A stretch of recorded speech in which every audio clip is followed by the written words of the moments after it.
सब घर पहले से ही चल रहा था। क्या करूं।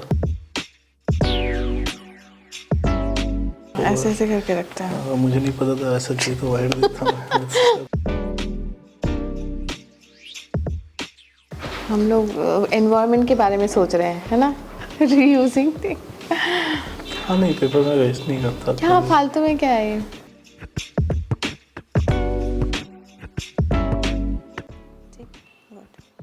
हाय एवरीबॉडी एंड आज हमारे साथ है डॉक्टर नीरज कुमार, जो बोर्ड सर्टिफाइड प्लास्टिक सर्जन है और esteemed member of Royal College of surgeon है ग्लासगो के।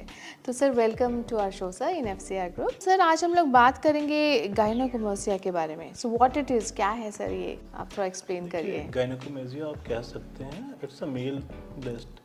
जैसे कि गायनोकोमेस्टिया आपने बोला, gynae means female gynaecology and mastia is for breast. तो अच्छा। जब मेल में ब्रेस्ट जो है if it look like female अगर बड़े हो जाते हैं तो उसको हम गायनोकोमेस्टिया बोलते हैं। गायनोकोमेस्टिया बोलते हैं। और सर ये नाम ये क्यों रखा है, इसीलिए जो आप अभी बोल रहे नाम हो? वही बताया, नाम के पीछे एक रीजन है। अच्छा अच्छा। और सर ये किन लोगों को हो सकता है? I mean anyone, any male, और या जिनका जो थोड़े से हेल्दी होते हैं उनको होता है? देखिए गायनोकोमेस्टिया किसी को भी हो सकता है and in a life time आप देखेंगे तो ऑलमोस्ट 1/3 100 में से 33 लोगों को लाइफ में किसी न किसी टाइम पे होता है।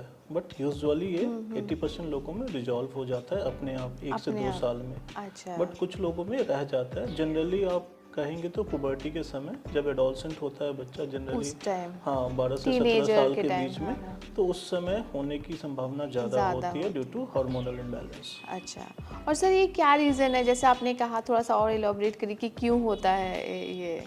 देखिए ये होने का रीज़न मेनली हार्मोनल इम्बैलेंस है कि अगर आपका शरीर में एस्ट्रोजन और टेस्टोस्टेरोन का मात्रा अगर इम्बैलेंस हो जाएगा रिलेटिवली, अगर टेस्टोस्टेरोन कम हो जाए और एस्ट्रोजन बढ़ जाए तो ये होता है। बट ये सिंगल कारण नहीं है, इसके अलावा बहुत सी दवाइयाँ हैं। जैसे ट्यूबरक्लोसिस में हम कुछ दवाइयाँ यूज करते हैं, या सीजर डिसऑर्डर जिसको मिर्गियाना बोलते हैं उसमें भी कुछ दवाइयाँ करते हैं।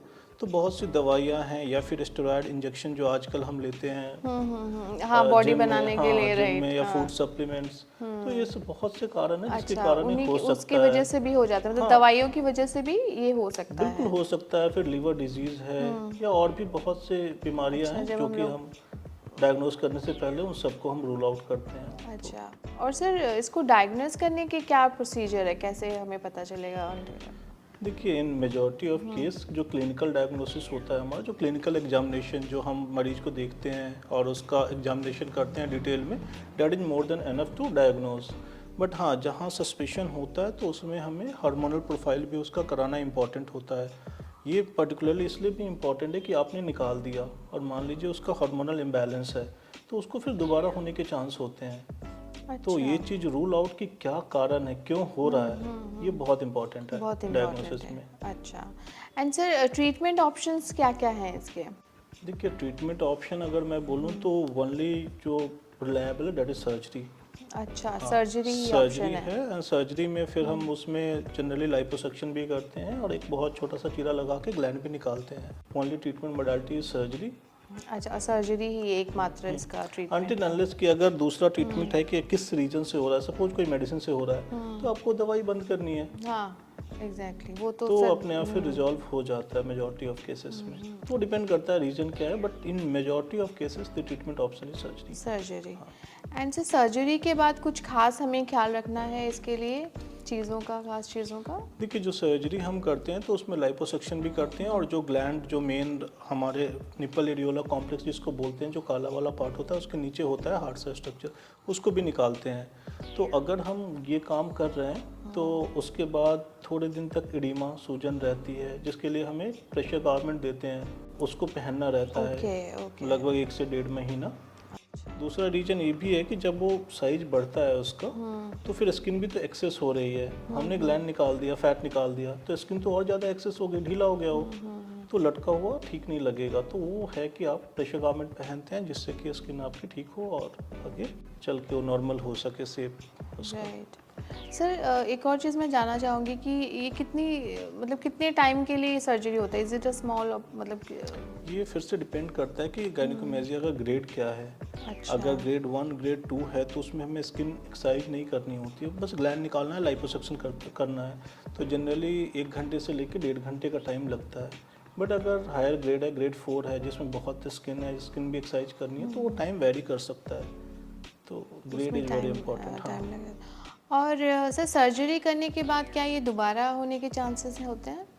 इन जनरल नहीं होते अनटिल अनलेस कि अगर उसका एस्ट्रोजन ज़्यादा है, हार्मोनल इम्बैलेंस है, उसको हमने करेक्ट नहीं किया और सीधा सर्जरी कर दिया। क्योंकि जब भी हम सर्जरी करते हैं हम ग्लैंड ऑलमोस्ट पूरा निकाल देते हैं, बट जो निपल के नीचे होता है कि डिप्रेस गड्ढा सा ना लगे, उसके लिए थोड़ा सा हमें छोड़ना पड़ता है वो, ताकि लुक बेटर हो। That is very important. But अगर हार्मोनल इम्बैलेंस है उसमें तो वो चीज़ दोबारा हो सकती है।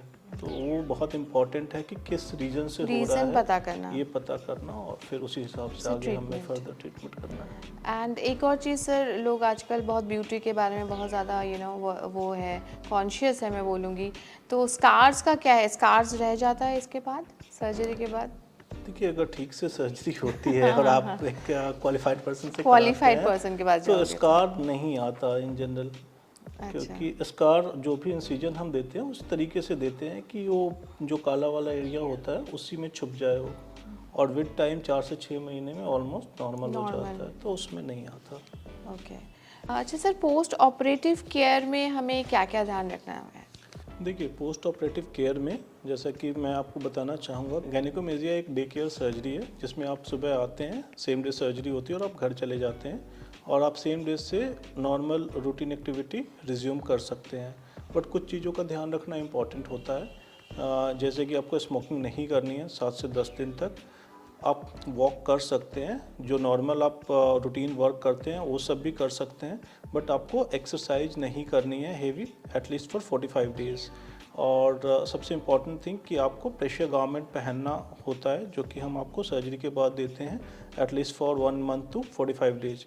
वो आपके परफेक्ट रिजल्ट के लिए, परफेक्ट शेप के लिए बहुत इंपॉर्टेंट है। तो अगर आप भी इन चीज़ों से सफ़र कर रहे हैं तो डॉक्टर साहब का नंबर हम लोग अभी शेयर करेंगे, आप कांटेक्ट करके अपॉइंटमेंट लीजिए और सर से मिलिए। थैंक यू सर इस इन्फॉर्मेशन के लिए।